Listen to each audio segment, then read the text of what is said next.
G'day, Keithy here. Thanks for joining me again. So we're here for another Cape York update video, about halfway through the year. Time to let you know what's going on, what's changed since the last video, which is up there if you want to have a bit of a look. A little bit of information there about the beginning of the season, some of the stuff to do with the Telegraph track, Frenchman's track as well. In this one, we're also going to talk about the Kreb track and a Bloomfield track and the road conditions around now.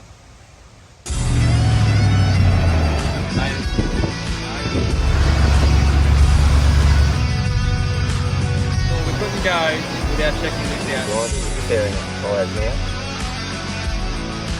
G'day, Keithy here. G'day, Keithy here. G'day, Keithy here.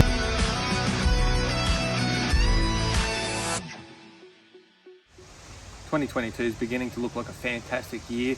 I've had heaps of feedback from people who have gone up and returned from the Cape this year. They absolutely had a ball. The tracks are in good condition, so it's been a fantastic year to get on up there.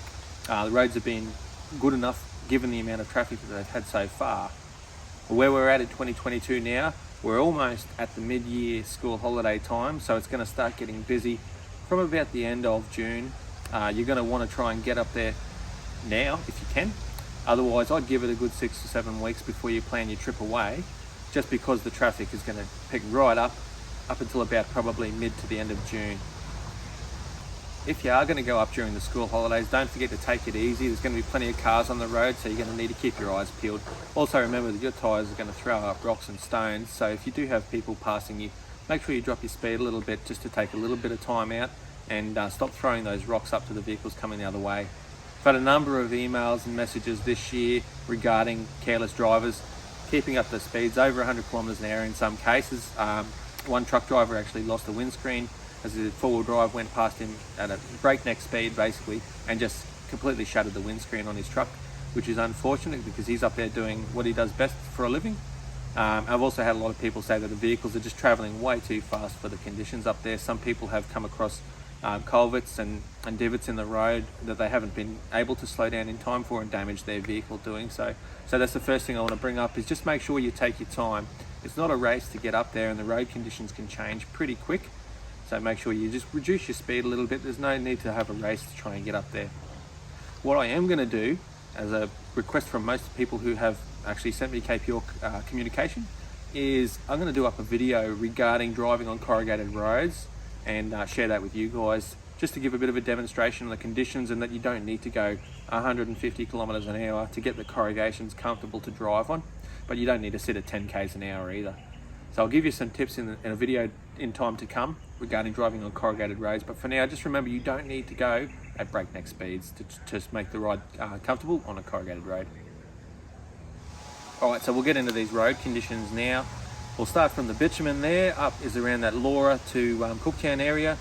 Obviously there's not going to be too much going on there, just make sure that you are slowing down if you see the signs for any roadworks there. They can come up pretty quickly in that area as the roads are generally uppy, downy, curvy and whatnot like that, so you don't see them coming very quickly. From there, if you're going from Cooktown, you can head up towards Isabella Falls and through that way along the Battle Camp Road. Now the Battle Camp Road is open for four-wheel drive vehicles at the moment, so there's no problem getting through there right now. Just make sure that you watch your speed because there are still people doing roadworks through there. Companies are doing roadworks. They're trying to improve the road conditions for the farms and whatnot up in that area. So make sure you take your time and slow down if anyone's coming your way through that area there. If you continue along Battle Camp Road, you'll get into the Lakefield National Park if you head north or south to Laura. Now, Lakefield National Park is open on the southern section to the ranger station at the moment for four-wheel drive vehicles only. But the camping is not a thing at the moment, so they're still doing a lot of road repairs, camp area repairs as well. The northern section of the Lakefield Road is actually still closed at the moment, so you will not get through the Lakefield Road and back up to the station there. So no camping. You can go into the ranger station, but there's no camping in there at this stage while the road repairs continue. Just south of Laura, you'll find Maytown and the Old Coach Road. You can get in from the southern side, just south of the Palmer River Roadhouse. I recommend staying there for a night. Beautiful place, and they do a great Parmigiana. So going into Maytown, the road has obviously had a bit of attention after the wet season. Just take care because it's known to be corrugated through there. When you get into the Maytown region, have a look through there, see all of the relics and things that you can see through there. The Old Coach Road is open, so So make sure you go through there if you've got the time and a four-wheel drive vehicle. Make sure you don't take trailers through there because it is not a safe zone for trailers. The road is definitely way too hard and taxing on trailers. So you're going to end up with damaged gear if you take anything through there. Make sure it's just your vehicle and a convoy of people. You don't want to go through there on your own. The track is very difficult, and if something happens, you don't have phone service, and generally there's not a lot of traffic through there. So if something does happen, you're going to want to have someone with you through there. From Laura up to Cowan, the roads have been done, but there's obviously going to be corrugations in sections. The reports that I've got so far say that there are sections that are corrugated and sections that are reasonably good at the moment. Just make sure you slow down when you do get the corrugations and you've got other vehicles coming your way. From Cowan, you'll go up through Archer River and then make your way up towards Weipa. As always, just before the Archer River Roadhouse, there are a couple of really bad sections of road, so take care and make sure you keep your eyes open for those sections. You're going to want to slow down. There's a couple of sections there that are pretty hairy. Going up, you get a lot of bitumen from the Archer River Roadhouse and up towards Weipa. Most of that is bitumen now, so it's pretty easy going. Same again, just watch your speeds. There are speed limits up there, so follow those and make sure that you drive safe. Pull up if you need a break and take a look at everything along the way. So heading from Weipa out towards the Bramwell Roadhouse and further north up to the Tele Track, the roads are sporadic, so every now and then you're going to find some really bad sections that are corrugated. You might find some really good sections as well, so take your time through there. Remember, as the road changes, just to drop your speed a little bit and be cautious of all the other vehicles on the road. Don't forget to stay at the Bramwell Roadhouse. I enjoy staying there every time. G'day Ken. They've always got some good entertainment through there and a great feed for dinner, so don't forget to go in there and have a bit of their feed and say g'day to the boys and girls in there. Then we come to the Tele Track. So this year the Tele Track is actually a little bit more passable than it was last year.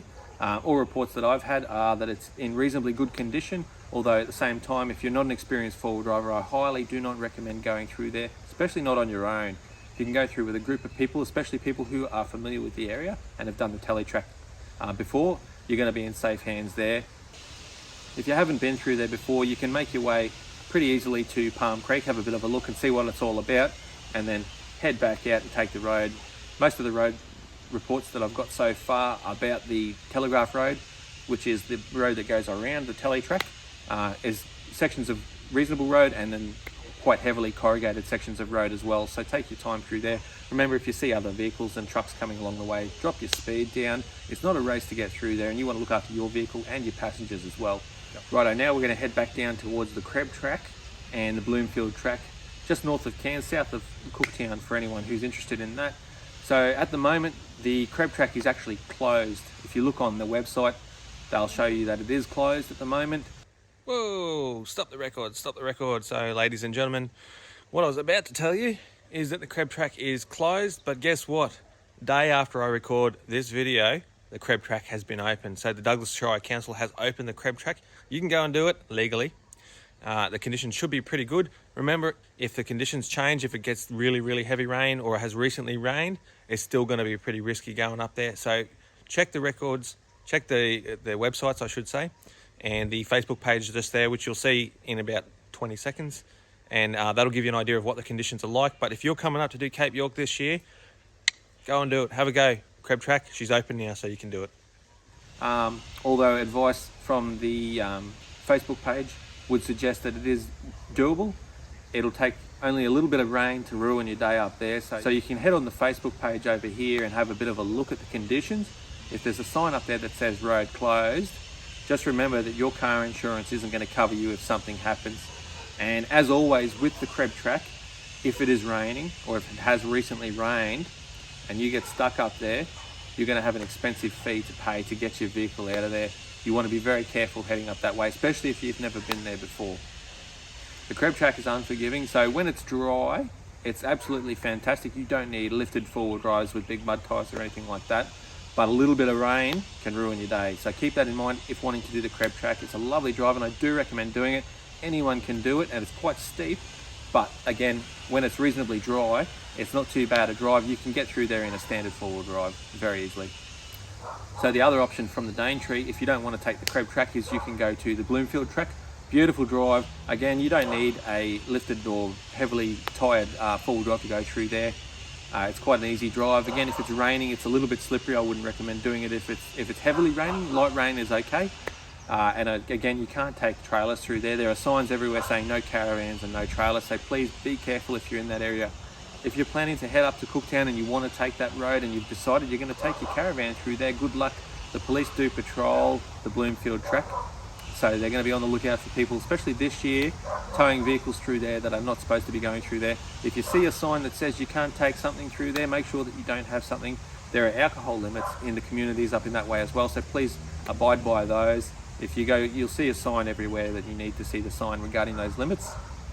Don't forget to support the locals too. If you're in those areas, grab a pie from the pie shop, grab some fuel from the service station, support the locals. Don't take 7 jerry cans in your car. I've done the Cape a million times now, and I've taken jerry cans, 1 jerry can each time, just as an emergency, and never actually had to use it on a Cape York trip. Just with a standard fuel tank in this thing has been plenty for me every time, and this is a petrol V8, so it's very thirsty. So if you are planning on taking 7 jerry cans, you're crazy. You're not going to save fuel because your car's going to be that heavy with fuel that you're going to lose out anyway. Support the locals. I know fuel's a little bit more expensive up there than what it is in the big cities, but it definitely keeps those towns going. Same with the pie shop and everything like that. Keep them going for you, for us, for everyone in the future who's going to go up there. Remember to drive safe, look after your vehicle and everyone coming the other way. Don't forget to thumbs up, like, and thanks for watching, guys. We'll see you next time for the next update.